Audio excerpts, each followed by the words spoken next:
এটা কি কেউ বলতে পারবেন? এটা হচ্ছে ভাদ্র মাসের তালের রস।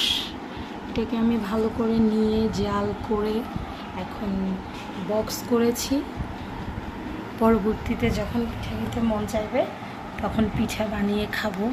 ভীষণ ঘ্রাণ এই তালটা থেকে, এত সুন্দর একটা স্মেল আসতেছে। ফ্রোজেন করব, তাই আমি এটাকে ঠান্ডা করে নিচ্ছি।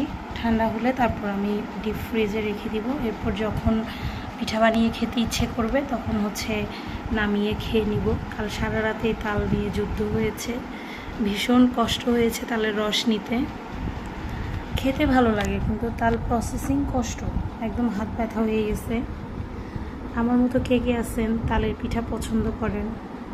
ভীষণ পছন্দের একটি পিঠা আমার। এই সিজনে আমার তালের পিঠা না খেলে মনে হয় যেন খাইনি। খুব কষ্ট করে প্রসেসিং করতে হয়েছে।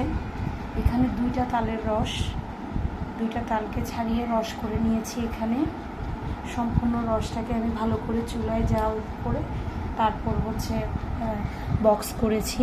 এটা আমি সংরক্ষণ করে রাখবো, যখন খেতে মন চাইবে তখন বের করে পিঠা যে কোনো রেসিপি করে খেয়ে নিব। তালের রস দিয়ে নানা রকম পিঠা হয়। তালের রস দিয়ে আপনারা ভাপা করে পিঠা বানাতে পারেন, তেলে ভেজে পিঠা বানাতে পারেন, পাটিসাপটার মতো পিঠা বানাতে পারেন। এমনকি তালের রস দিয়ে আমরা যে ইয়েটা খাই, পায়েসটা খাই, পায়েসও কিন্তু তালের রস দিয়ে ভীষণ সুস্বাদু। তারপর পাটিসাপটা করতে পারবেন। তারপর আমি যে রেসিপিগুলো জানি, কাঁঠাল পাতায়, কলা পাতায় বিভিন্নভাবে রেসিপি করা যায়। তালের বড়া পিঠা করা যায়, কেকের মতো বানিয়ে খাওয়া যায়, নানা রকম আইটেম করে খাওয়া যায়।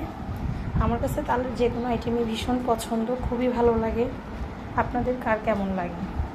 তালের রসগুলো খুব সুন্দর, একেবারে একটু কোনো রকম আঁশ বা কোনো কিছু নেই। আমি খুব সুন্দর করে প্রসেসিং করেছি।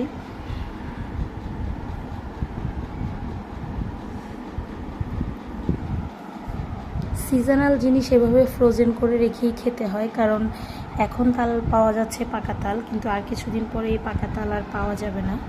তাই সংরক্ষণ করে রাখা ছাড়া কোনো উপায় নেই।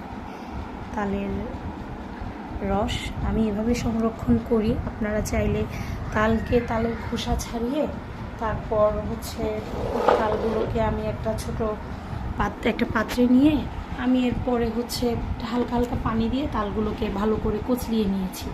রসটা চেপে চেপে বের করে নিয়েছি। এরপরে ওইটা রসটাকে ভালো করে ছেঁকে তারপর জাল করেছি। জাল করে এখন আমি ফ্রোজেন করেছি। আপনারাও চাইলে এভাবে করতে পারেন। ভীষণ সুন্দর হয়েছে তালের রসটা। আমি যখন পিঠা বানাবো তখন পিঠার সাথে আর পানি মিক্স করতে হবে না, রসেই তালের পিঠার যে মিশ্রণটা সেটা করে ফেলতে পারবো। আমি এভাবে করেছি, আপনারা চাইলেও করতে পারেন।